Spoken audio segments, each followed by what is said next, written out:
hakikat kebenaran saya antar ini ya dengan statement begini. Toh untuk menjadi bahagia sebagai manusia, kita tidak dituntut untuk menjadi Tuhan yang mengetahui segala sesuatu secara pasti dan absolut.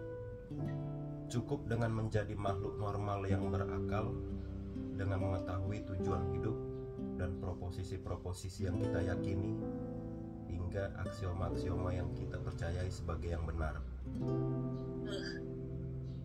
Jadi kita kalau mau jadi bahagia sebagai manusia, ya kita cukup mengetahui itu aja kan, tujuan hidup kita. Kita tidak dituntut menjadi Tuhan yang mengetahui segala sesuatunya. Ini mengawali materi kita hari ini, Bu. Hakikat kebenaran, karena ini kita akan mengetahui bagaimana teori-teori kebenaran itu. Ya. Oke, kita mulai, Bu. Hakikat kebenaran itu kita mengambil dari teori-teori kebenaran. Nah, kalau kita tahu ya hakikat itu apa, Ibu-ibu? Hakikat. Iya, hakikat. Tulisannya hakikat ya, bukan hakikat. Hakikat bisa juga, tapi itu bentuk tidak bakunya. Ini hakikat. Tulisan yang baku menurut KBBI adalah hakikat. Nah, apa itu hakikat kebenaran? Maksudnya apa itu hakikat? Bukan. Kenapa? Ketentuan. Bukan. Apa ya? Hakikat itu adalah inti atau dasar. Ya, inti atau dasar itulah hakikat. Nah, jadi sekarang kita mencoba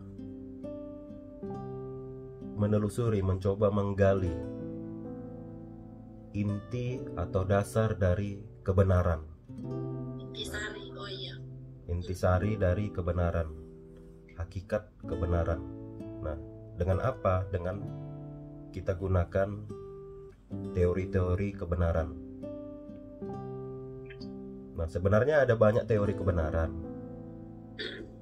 tetapi kita yang paling umumnya atau paling klasiknya di sini ada 5 menurut Walker tahun 2017.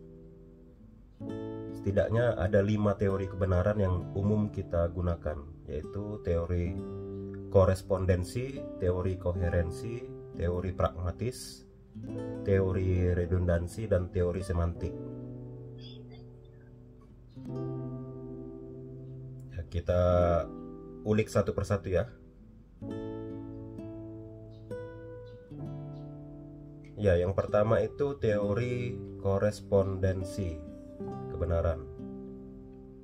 Ya, yang menyatakan bahwa suatu putusan atau suatu proposisi tahu ya, Bu? Minggu lalu kita pelajari itu proposisi adalah rancangan usulan atau rancangan ide-ide yang sifatnya itu sementara atau masih bisa dibantah atau masih bisa diperbaiki atau bisa juga itu permanen. Jadi yang namanya proposisi itu belum tentu menjadi suatu kebenaran yang mutlak. Nah, tetapi itu masih berlaku atau masih diakui kebenarannya selama belum ada proposisi yang membantahnya. Jadi ini proposisi adalah rancangan atau usulan ide ya. Nah, suatu putusan atau proposisi dapat dinyatakan benar apabila hal itu sesuai dengan faktanya. Ya, jadi ini paling klasik ya, teori korespondensi kebenaran ini. Apabila suatu proposisi atau suatu statement, kenyataan itu sesuai dengan faktanya. Nah, ini berarti ini sering kita kita gunakan sehari-hari ya untuk mencari suatu kebenaran. Ini sangat berhubungan dengan empirik atau empiris. Kalau sesuai fakta berarti itu benar, kan gitu. Nah, pelopor teori ini adalah Plato, Aristoteles, More, Russell, Ramsey, dan Tarski, dan dikembangkan oleh K. Rodgers, yang mengatakan bahwa keadaan benar itu terletak dalam kesesuaian antara esensi atau arti yang kita berikan dengan esensi yang terdapat di dalam objeknya. Ya, jadi ini dia teori korespondensi. Nah, untuk sampai sejauh ini paham ya, Bu? Ini paling mudah nih, teori korespondensi. Kebenaran menyatakan bahwa suatu keputusan. Nah, tapi yang paling kelemahan dari teori korespondensi ini adalah kelemahannya kebenaran di sini bisa bersifat relatif. Kenapa? Karena harus sesuai fakta. Misalnya begini, kota Ujung Pandang itu berada di Sulawesi Selatan.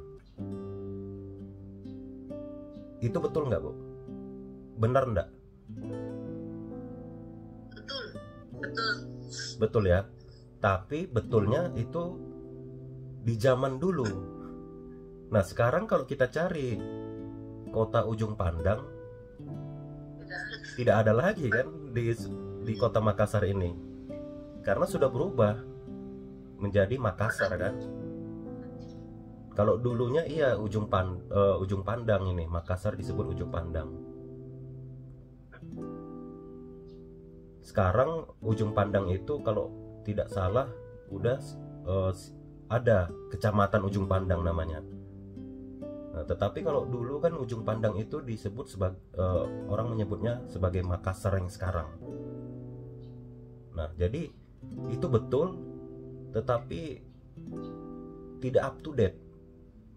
Jadi kebenarannya bersifat relatif. Nah, contohnya begini lagi. Langit yang kita lihat ini berwarna biru kan kalau cerah. Ya tidak? Benar tidak? Langit yang kita lihat berwarna biru. Iya, Pak. Kalau cerah ya. Kalau cerah, kalau hujan mendung. Iya. Abu. Nah, apakah biru itu di saat kita lihat lebih dekat lagi langit itu, apakah betul-betul berwarna biru? Kalau di saat kita lihat lebih dekat lagi sampai berapa radius berapa meter, pasti bukan berwarna biru kan? Nah, itu kan hanya sekadar mata kita melihat dari jauh. Itu adalah kalau dalam ilmu fisikanya, dalam efek cahayanya itu ya, pantulan cahayanya. Jadi kita melihat itu biru semua. Padahal kalau kita lihat lebih dekat bukan biru. Bahkan tidak beraturan. Iya. Nah, jadi itu kadang teori korespondensi ini yang bagaimana statementnya atau proposisinya itu sesuai dengan fakta. Nah, tetapi kelemahannya adalah ini bisa menjadi relatif kebenarannya kalau tidak di up to date.